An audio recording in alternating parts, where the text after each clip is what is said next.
ಕೊಲೆ ಮಾಡಿ ಸುಟ್ಟು ಬಿಸಾಕಿರುವ ಸ್ಥಿತಿಯಲ್ಲಿ ಯುವಕನ ಶವ ಪತ್ತೆಯಾಗಿರುವ ಘಟನೆ ಗದಗ ತಾಲೂಕಿನ ಹೊಂಬಳ ಹೊರವಲಯದಲ್ಲಿ ನಡೆದಿದೆ. ಗದಗ ತಾಲೂಕಿನ ಹುಯಿಲಗೋಳ ಗ್ರಾಮದ ಚಂದ್ರು ಮೃತಪಟ್ಟಂತಹ ಯುವಕ ಹೊಂಬಳ ಗ್ರಾಮದ ಹೊರವಲಯದ ಸೇತುವೆ ಕೆಳಭಾಗದಲ್ಲಿ ಯುವಕನ ಶವ ಪತ್ತೆಯಾಗಿದೆ. ಫೋನ್ ಬಂತು ಅಂತ ಮನೆಯಿಂದ ಎದ್ದು ಆಚೆ ಹೋಗಿದ್ದ. ಬಳಿಕ 4 ದಿನಗಳಾದರೂ ಮನೆಗೆ ಬರಲಿಲ್ಲ. ಮನೆಯವರು ಎಲ್ಲ ಕಡೆ ಹುಡುಕಾಡಿದ್ದಾರೆ. ಸಿಗದೇ ಇದ್ದಾಗ ಗದಗ ಗ್ರಾಮೀಣ ಪೊಲೀಸ್ ಠಾಣೆಯಲ್ಲಿ ಮಿಸ್ಸಿಂಗ್ ಕಂಪ್ಲೇಂಟ್ ಕೊಟ್ಟಿದ್ದಾರೆ. ತನಿಖೆಗಿಳಿದಂತಹ ಪೊಲೀಸರಿಗೆ ಚಂದ್ರು ಮೃತದೇಹ ಕೊಲೆ ಮಾಡಿ ಸುಟ್ಟ ಸ್ಥಿತಿಯಲ್ಲಿ ಪತ್ತೆಯಾಗಿದೆ.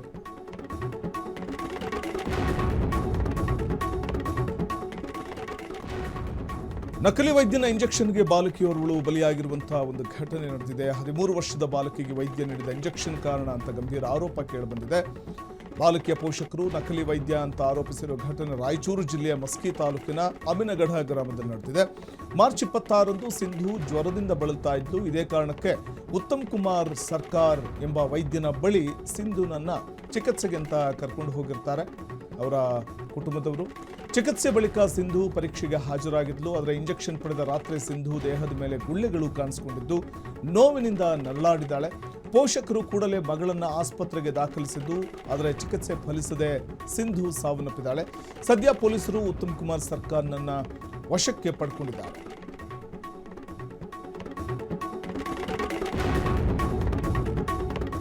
ಶ್ರೀರಾಮನವಮಿ ಪ್ರಯುಕ್ತ ನಾವು ಗಮನಿಸ್ತೇವೆ, ಮಜ್ಜಿಗೆ, ಈ ವೇಳೆ ಕೋಸಂಬರಿ, ಪಾನಕ ಕೊಡುವಂಥದ್ದು ನಾವು ಎಲ್ಲೆಡೆ ನೋಡ್ತೇವೆ ಶ್ರೀರಾಮನವಮಿಯ ಒಂದು ಪ್ರಯುಕ್ತ. ಅದೇ ರೀತಿ ಶ್ರೀರಾಮನವಮಿಯ ಪ್ರಯುಕ್ತ ಅನ್ನಪ್ರಸಾದವನ್ನು ತಿಂದಂತಹ, ಉಣಬಡಿಸಿದ ಸಂದರ್ಭದಲ್ಲಿ ಅನ್ನಪ್ರಸಾದ ಸೇವನೆ ಮಾಡಿದಂಥವ್ರು ಇಡೀ ಊರಿನ ಗ್ರಾಮಸ್ಥರು ಅಸ್ವಸ್ಥಗೊಂಡಿರುವಂಥ ಘಟನೆ ಬೆಂಗಳೂರು ಗ್ರಾಮಾಂತರ ಜಿಲ್ಲೆಯ ದೇವನಹಳ್ಳಿ ತಾಲೂಕಿನ ಬೆಟ್ಟೇನಹಳ್ಳಿ ಗ್ರಾಮದಲ್ಲಿ ನಡೆದಿದೆ. ಸುಮಾರು 200 ಜನರು ಆಸ್ಪತ್ರೆಗೆ ದಾಖಲಾಗಿ ಚಿಕಿತ್ಸೆ ಪಡಿತಾ ಇದ್ದಾರೆ. ಅನ್ನಪ್ರಸಾದ ಸೇವಿಸಿದ ಬಹುತೇಕ ಜನರಿಗೆ ರಾತ್ರಿ 10 ಗಂಟೆಯಿಂದ ಹೊಟ್ಟೆ ನೋವು, ವಾಂತಿ ಭೇದಿ, ಸುಸ್ತು ಮುಂತಾದ ಲಕ್ಷಣಗಳು ಕಾಣಿಸಿಕೊಂಡವು. ಕೆಲವರ ಸ್ಥಿತಿ ಚಿಂತಾಜನಕವಾಗಿತ್ತು. ಅವರನ್ನ ಆಂಬ್ಯುಲೆನ್ಸ್ ಮೂಲಕ ತ್ವರಿತವಾಗಿ ಆಸ್ಪತ್ರೆಗೆ ದಾಖಲು ಮಾಡಲಾಯಿತು. ಗ್ರಾಮದಲ್ಲಿ ಸುತ್ತಮುತ್ತಲಿನ ಖಾಸಗಿ ಆಸ್ಪತ್ರೆಗಳಲ್ಲಿ 200ಕ್ಕೂ ಹೆಚ್ಚು ಜನ ಪ್ರಸಾದ ಸೇವನೆ ಮಾಡಿದಂಥವರು ತೀವ್ರ ಹೊಟ್ಟೆ ನೋವು, ವಾಂತಿ ಭೇದಿಯಿಂದ ಆಸ್ಪತ್ರೆಯಲ್ಲಿ ಚಿಕಿತ್ಸೆ ಪಡಿತಾ ಇದ್ದಾರೆ. ದಾಖಲಾಗಿದ್ದು ಚಿಕಿತ್ಸೆಯನ್ನು ಪಡ್ಕೊಳ್ತಿದ್ದು ತೀವ್ರ ಅಸ್ವಸ್ಥರಾದಂಥವ್ರನ್ನ ಸರ್ಕಾರಿ ಆಸ್ಪತ್ರೆಗೆ ಕರೆದೊಯ್ಯಲಾಗಿದೆ. ಗ್ರಾಮದಲ್ಲಿ ಆರೋಗ್ಯ ಸಿಬ್ಬಂದಿ ಪ್ರಾಥಮಿಕ ಚಿಕಿತ್ಸೆ ನೀಡ್ತಾ ಇದ್ದಾರೆ. ಆಶಾ ವರ್ಕರ್ಗಳು, RRT ತಂಡ ಮತ್ತು ಆರೋಗ್ಯ ಸಿಬ್ಬಂದಿ ಮನೆ ಮನೆಗೆ ಭೇಟಿ ನೀಡಿ ಆರೋಗ್ಯವನ್ನು ವಿಚಾರಿಸಿದ್ದಾರೆ.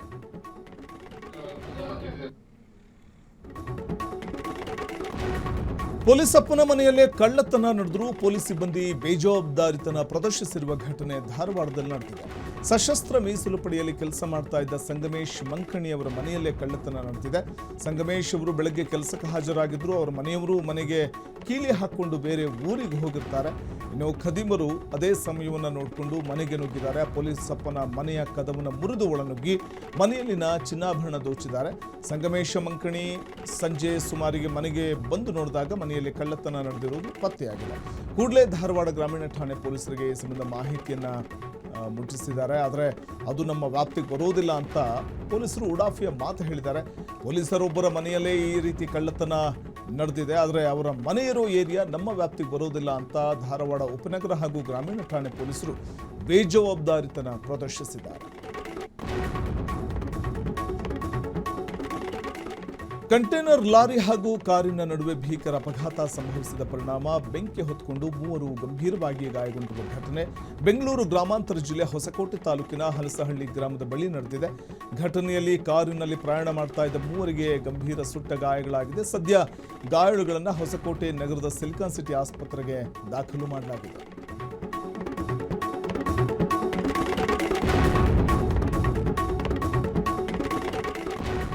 LPG ಸಿಗದೆ ಆಟೋ ಚಾಲಕರು ಕಂಗಾಲಾಗಿರುವ ಘಟನೆ ಧಾರವಾಡದಲ್ಲಿ ಕಂಡುಬಂದಿದೆ. ಬಂಕ್ ಮುಂದೆ ನೋ ಗ್ಯಾಸ್ ಅಂತ ಬೋರ್ಡ್ ಹಾಕಲಾಗಿದೆ.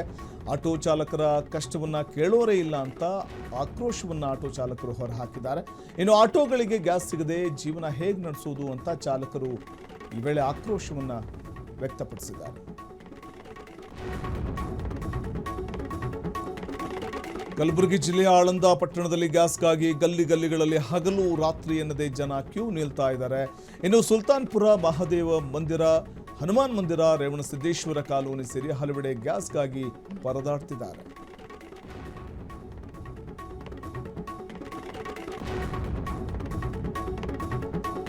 ಸಿಲಿಕಾನ್ ಸಿಟಿ ಬೆಂಗಳೂರಿನಲ್ಲಿ ಹನಿ ನೀರಿಗೂ ಹಾಹಾಕಾರ ಉಂಟಾಗಿದೆ. ಬೇಸಿಗೆ ಆರಂಭದಲ್ಲೇ ಶುದ್ಧ ನೀರಿಗೋಸ್ಕರ ಜನ ಪರದಾಡುವಂತಹ ಪರಿಸ್ಥಿತಿ ನಿರ್ಮಾಣ ಆಗಿದೆ.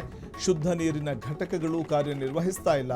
ಬೆಂಗಳೂರಿನ 23% RO ಘಟಕಗಳು ಬಂದ್ ಮಾಡಲಾಗಿದೆ.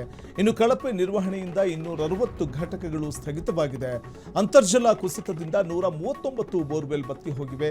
ರಸ್ತೆ ಬದಿಯ ವ್ಯಾಪಾರಿಗಳು ಬಡವರ ಗೋಳು ಕೇಳೋರಿಲ್ಲ. ತಕ್ಷಣವೇ ಕೆಟ್ಟಿರುವಂಥ ಘಟಕಗಳ ದುರಸ್ತಿ ಮಾಡಿ ಅಂತ ಸಾರ್ವಜನಿಕರು ಕಿಡಿಕಾರ್ತಾ ಇದ್ದಾರೆ, ಆಗ್ರಹಿಸ್ತಾ ಇದ್ದಾರೆ. ಹಾಗೂ ಶುದ್ಧ ನೀರಿಗೋಸ್ಕರ ಬೀದಿಗಿಳಿಯುವ ಎಚ್ಚರಿಕೆಯನ್ನು ಕೊಟ್ಟಿದ್ದಾರೆ.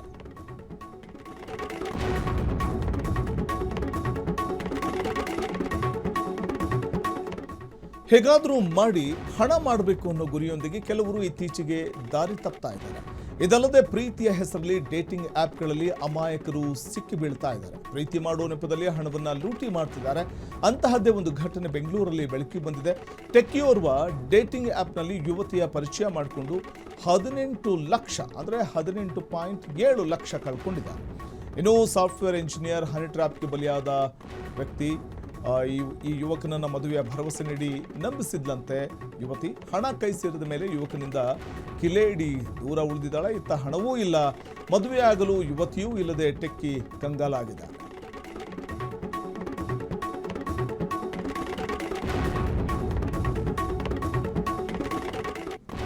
ನಕಲಿ ಸಿಗರೆಟ್ ದಂಧೆ ಕಿಂಗ್ ಪಿನ್ಗಳಾದ ಅಪ್ಪ ಮಗನನ್ನ ಪೊಲೀಸರು ಬಂಧಿಸಿರುವ ಘಟನೆ ಬೆಂಗಳೂರಲ್ಲಿ ನಡೆದಿದೆ.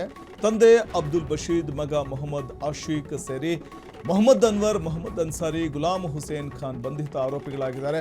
ಇನ್ನು ಕೆಂಪೇಗೌಡ ಏರ್ಪೋರ್ಟ್ ಪೊಲೀಸರು 50 ಲಕ್ಷ ಮೌಲ್ಯದ 2 ಲಕ್ಷ ಅಕ್ರಮ ಸಿಗರೆಟ್ಗಳನ್ನು ಜಪ್ತಿ ಮಾಡಿದ್ದಾರೆ. 2 ಲಕ್ಷ ಅಕ್ರಮ ಸಿಗರೆಟ್ಗಳು ಈಗಾಗಲೇ ಜಪ್ತಿಯಾಗಿದ್ದು, ಒಂದು ಕಾರ್ಟನ್ನಲ್ಲಿ 10,000ದಂತೆ 2 ನಕಲಿ ಸಿಗರೆಟ್ ಬೆಂಗಳೂರಿಗೆ ತಂದಿದ್ರು. ಕಾಂಬೋಡಿಯಾದಲ್ಲಿ 10,000 ಸಿಗರೆಟ್ಗೆ 25,000 ಕೊಟ್ಟು ಸಿಗರೆಟ್ ಖರೀದಿ ಮಾಡ್ತಿದ್ರು. ಬೆಂಗಳೂರಲ್ಲಿ 22 ರಿಂದ 24 ರೂಪಾಯಿ ಬೆಲೆಯ ಅಸಲಿ ಸಿಗರೆಟ್ಗೆ 2.5 ರೂಪಾಯಿ ಬೆಲೆಯಲ್ಲಿ ನಕಲಿ ಸಿಗರೆಟ್ ಖರೀದಿ ಮಾಡ್ತಿದ್ರು. 2.5 ರೂಪಾಯಿಗೆ ಖರೀದಿ ಮಾಡಿದ್ದ ನಕಲಿ ಸಿಗರೆಟ್ ಅನ್ನ ಬೆಂಗಳೂರಲ್ಲಿ 16 ರೂಪಾಯಿ ಬೆಲೆಗೆ ಮಾರಾಟ ಮಾಡ್ತಾ ಇದ್ರು. ನಕಲಿ ಸಿಗರೆಟ್ ಜಾಲದ ಬಗ್ಗೆ ಏರ್ಪೋರ್ಟ್ ಪೊಲೀಸರಿಗೆ ದೂರು ನೀಡಿ ಪ್ರಕರಣವನ್ನು ದಾಖಲಿಸಿ ಇದೀಗ 5 ಬಂಧಿಸಲಾಗಿದೆ.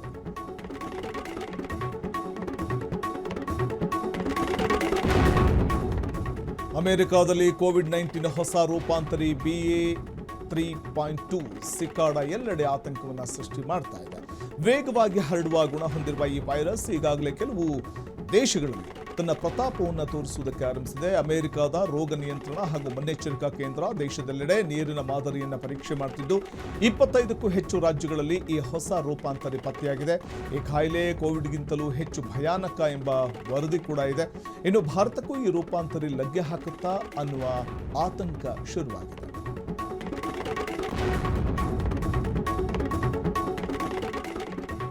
ಟಾಲಿವುಡ್ನ ಐಕಾನ್ ಸ್ಟಾರ್ ಅಲ್ಲು ಅರ್ಜುನ್ ಅಭಿಮಾನಿಗಳಿಗೆ ಮತ್ತೊಂದು ಗುಡ್ ನ್ಯೂಸ್ ನೀಡಲು ಸಜ್ಜಾಗಲಾಗಿದೆ. ಇನ್ನು ಏಪ್ರಿಲ್ 8ರಂದು ಹುಟ್ಟುಹಬ್ಬ ಆಚರಿಸಿಕೊಳ್ತಾ ಇರುವಂತಹ ಪುಷ್ಪರಾಜ ಇದೀಗ ಸ್ಟಾರ್ ನಿರ್ದೇಶಕ ಅಟ್ಲಿ ಜೊತೆ ಕೈ ಜೋಡಿಸ್ತಾ ಇದ್ದಾರೆ. ಅಲ್ಲು ಅರ್ಜುನ್ ಅಟ್ಲಿ ಕಾಂಬಿನೇಷನ್ ನಲ್ಲಿ ಹೊಸ ಚಿತ್ರ ಮೂಡಿಬರಲಿದ್ದು ಏಪ್ರಿಲ್ 8ರಂದು ಅಧಿಕೃತವಾಗಿ ಶೀರ್ಷಿಕೆ ಘೋಷಿಸುವ ಸಾಧ್ಯತೆ ದಟ್ಟವಾಗಿದೆ. ಈ ಚಿತ್ರವನ್ನ ಸುಮಾರು 800 ಕೋಟಿ ರೂಪಾಯಿಗಳ ಬೃಹತ್ ಬಜೆಟ್ನಲ್ಲಿ ನಿರ್ಮಿಸಲಾಗ್ತಾ ಇದೆ. ದೀಪಿಕಾ ಪಡುಕೋಣೆ, ರಶ್ಮಿಕಾ ಮಂದಣ್ಣ ಮತ್ತು ಜಾನ್ವಿ ಕಪೂರ್ ಅವರಂತಹ ಸ್ಟಾರ್ ನಟಿಯರು ಈ ಚಿತ್ರದಲ್ಲಿ ನಟಿಸಲಿದ್ದಾರೆ.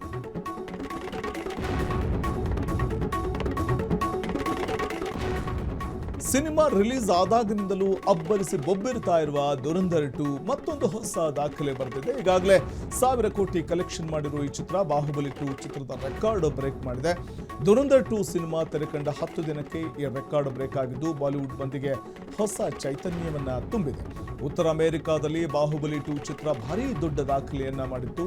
ಆಲ್ ಟೈಮ್ ರೆಕಾರ್ಡ್ ಇದಾಗಿತ್ತು. ಆದರೆ ದುರಂಧರ್ 2 ಚಿತ್ರ ಈ ದಾಖಲೆಯನ್ನೇ ಬ್ರೇಕ್ ಮಾಡಿದೆ.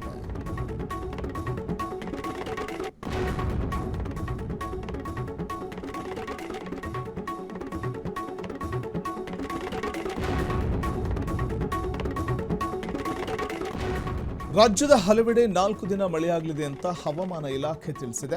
ಕರಾವಳಿ ಹಾಗೂ ದಕ್ಷಿಣ ಒಳನಾಡಿನಲ್ಲಿ ಜೋರು ಮಳೆಯಾಗಲಿದ್ದು 14 ಜಿಲ್ಲೆಗಳಿಗೆ ಯೆಲ್ಲೋ ಅಲರ್ಟ್ ಘೋಷಣೆ ಮಾಡಲಾಗಿದೆ. ಕಾಸರಗೋಡು, ದಕ್ಷಿಣ ಕನ್ನಡ, ಉಡುಪಿ ಹಾಗೂ ಉತ್ತರ ಕನ್ನಡ ಜಿಲ್ಲೆಗಳ ಅಲ್ಲಲ್ಲಿ ಮಧ್ಯಾಹ್ನದ ನಂತರ ಸಂಜೆ ಗುಡುಗು ಸಹಿತ ಮಳೆಯ ಮುನ್ಸೂಚನೆ ಇದೆ. ರಾಜ್ಯದ ಕರಾವಳಿ ಜಿಲ್ಲೆಗಳಲ್ಲಿ ಏಪ್ರಿಲ್ 4ರವರೆಗೆ ಮಳೆ ಮುಂದುವರಿಯಲಿದೆ ಅಂತ ಹವಾಮಾನ ಇಲಾಖೆ ಮುನ್ಸೂಚನೆ ನೀಡಿದೆ.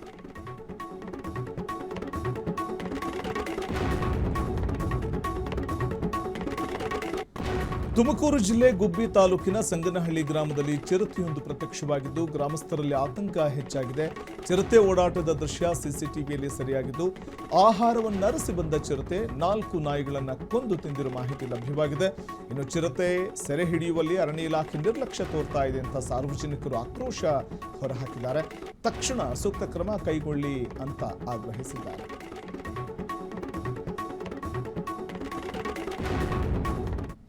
ಇದು ಇವತ್ತಿನ ಟಾಪ್ 30. ನೋಡ್ತಾ ಇರಿ ಫ್ರೀಡಂ ಟಿವಿ, ಇದು ಜನಸಾಮಾನ್ಯರ ಚಾನೆಲ್.